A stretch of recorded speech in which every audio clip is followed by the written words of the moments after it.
নিজের ভালো লাগার কাজগুলো করা প্লাস মেডিটেশন করা, গান শোনা, ছবি আঁকা এগুলোর মধ্যে ডুবে যেতে পারলে মনটা অনেক ফুরফুরে থাকবে। অ্যাকচুয়ালি নিজেই যখন নিজেকে চিনতে পারি না, খুব মাঝে মাঝে কোনো কারণে হয়তো ডিপ্রেসড হয়ে যাই বা নিজের জগৎ থেকে বেরিয়ে যাই, তখনই নিজেকে ভয় লাগে। জীবনের প্রথম রোজগারে একটা মাকে শাড়ি কিনে দিয়েছিলাম, আর তারপর নিজের একটা চুড়িদার কিনে।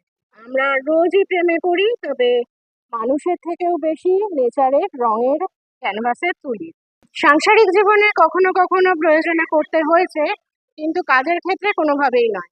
হাসি খুশি মুখটা দেখলে অনেকের মন ভালো হয়ে যায়। আমি ইমোশনাল না হলে তো আঁকতেই পারবো না, আর্টিস্ট মানেই ইমোশনাল।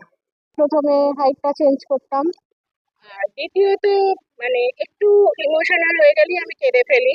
এই জিনিসটা নিজেরই অনেক সময় ভালো লাগে না, এটাও চেঞ্জ করতে চাই। জীবনে এত ব্যস্ত থাকি যে একঘেয়েমি ব্যাপারটা মনেই আসে না। যে পুরুষ মানুষের সেন্স অফ হিউমারটা ভালো, তাদের সাথে ভালো লাগে। নিজের হাতে আঁকা একটা পেইন্টিং গিফট করব, এবং ভেতর ভেতর অবশ্যই খুব আনন্দিত হব। আমাকে খুশি করতে গেলে যদি কেউ পেইন্টিং এর অ্যাক্সেসরিজ দেয়, আমি খুব খুশি হয়ে যাব। আমি সুদেষ্ণা চক্রবর্তী, পেশায় চিত্রশিল্পী।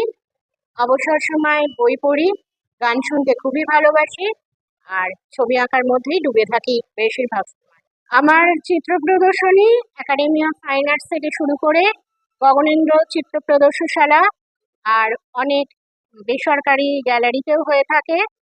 আর রিসেন্টলি আরও একটা হবে, আর্ট হাইভ গ্যালারিতে 15ই জুলাই।